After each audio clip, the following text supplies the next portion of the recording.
Assalamualaikum warahmatullahi wabarakatuh. Kembali lagi di ruang hukum, ruang tempat bicara hukum bersama saya Bram Fikma dan rekan saya Tria Ardiana Ningsih. Oke, pada kesempatan ini kami akan berbicara tentang kejahatan seksual.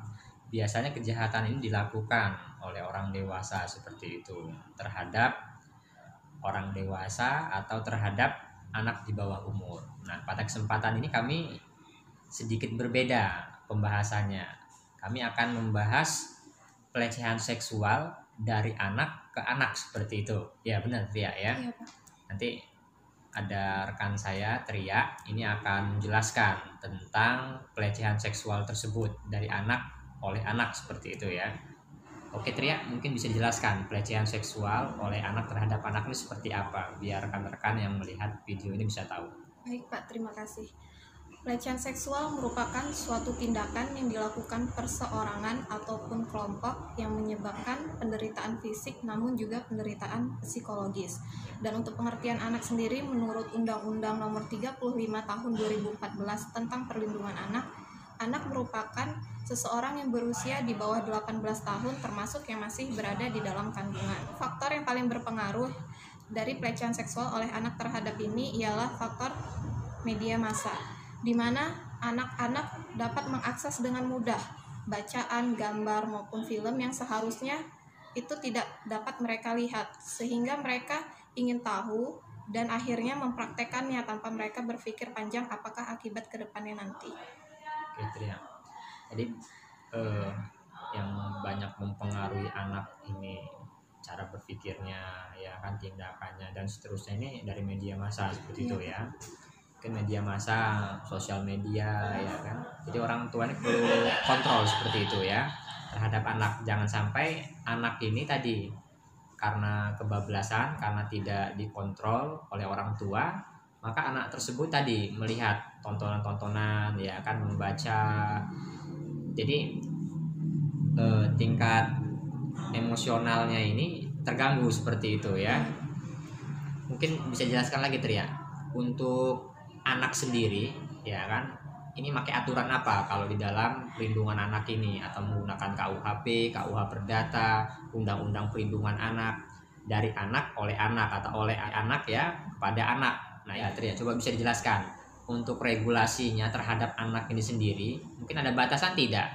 Anak itu umur berapa? Dari berapa sampai berapa Tria? Untuk anak sendiri itu diatur menurut Undang-Undang Nomor 35 Tahun 2014 tentang Perlindungan Anak. Batasan umurnya itu sampai 18 tahun dari dalam kandungan. Dari dalam kandungan Ya, sampai umur 18 tahun. 18 tahun itu masih disebut anak. Oh, masih disebut anak. Ya, Pak. Jadi kalau misalkan ada permasalahan ketika orang tua hamil, misalkan mau aborsi, menggugurkan, itu bisa masuk dalam undang-undang ini berarti ya? Bisa, Pak. Oke, mungkin Tria bisa diberikan contohnya nih terhadap pelaku anak ya, terhadap tindak pidana pelecehan seksual ini seperti apa? Mungkin ada contohnya atau mungkin Tria bisa memberikan penjelasan konkretnya seperti apa? Iya, Pak. Jadi ada salah satu kasus di Pengadilan Negeri Kota Bumi, kasus nomor 4 pidana susila anak _2020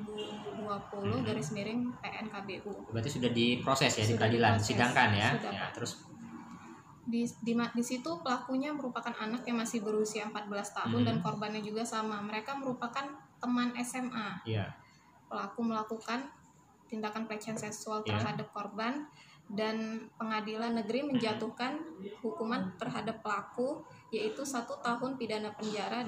ya Tria. Jadi tadi sudah dijelaskan ya kan. Jadi anak yang melakukan tindak pidana pelecehan seksual ini itu diproses seperti itu di Pengadilan Negeri Kota Bumi ya. Putusannya itu tadi 1 tahun penjara dan 1 bulan untuk pelatihan kerja. 1 tahun penjara ini seperti apa? Apakah dikembalikan kepada orang tua? Apakah dititipkan di rutan atau lapas Katria? Anak tersebut dititipkan di Lembaga Pembinaan Khusus Anak kelas 2 Bandar Lampung Pesawaran. Dititipkan seperti itu ya, dalam waktu 1 tahun seperti itu. Terus juga dia 1 bulan pelatihan kerja ya. Oke. Jadi tadi rekan-rekan, untuk anak yang melakukan tindak pidana seksual ya terhadap anak, ternyata tadi ini tetap diproses seperti itu, tetap dilakukan penegakan hukum. Mungkin tadi sudah melalui diversi seperti itu ya, atau restoratif justice, di mana di dalam penegakan hukum, apakah di kepolisian, kejaksaan, pengadilan sendiri, ini sudah dilakukan pastinya diversi seperti itu, penyelesaian ya di luar pengadilan atau proses penyelesaian antara kedua belah pihak, antara pelaku anak dan korban anak tersebut. Tapi mungkin tadi tidak ditemukan titik temunya, tidak ditemukan tadi musyawarahnya tadi. Mungkin dari anak korban ini tidak terima seperti itu, maka lanjutlah persidangan ini. Ya, kurang lebih seperti itu ya Tria ya. Makanya dia diproses di dalam penegakan hukum. Jadi tadi untuk anak sendiri ya, di dalam penegakan hukum ini tetap ditegakkan apabila tadi tidak ditemukan upaya diversi tersebut. Jadi boleh untuk penegak hukum melanjutkan untuk anak tersebut diproses seperti itu. Tetapi tadi harus memperhatikan regulasi ya, atau aturan-aturan yang ada.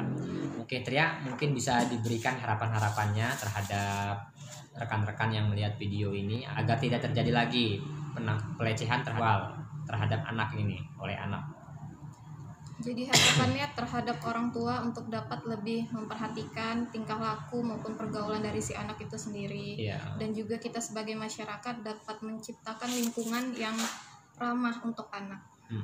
Oke, rekan-rekan, tadi sudah dijelaskan oleh rekan saya Tria terhadap pelecehan seksual ya oleh anak terhadap anak. Jadi bukan hanya orang dewasa sekarang ini, tapi anak juga tadi, karena faktor-faktor tadi ya, lingkungan, faktor-faktor internal sendiri di rumah ya kan, karena kurangnya perhatian, jadi anak bisa melakukan kejahatan. Nah, di sini khususnya tindak pidana seksual oleh anak terhadap anak tadi.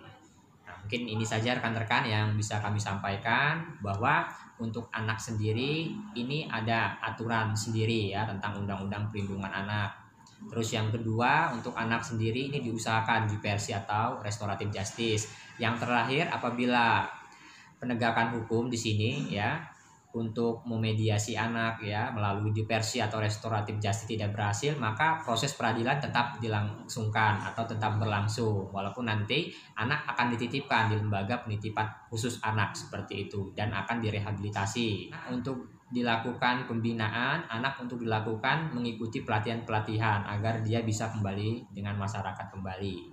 Mungkin rekan-rekan itu saja yang bisa kami sampaikan.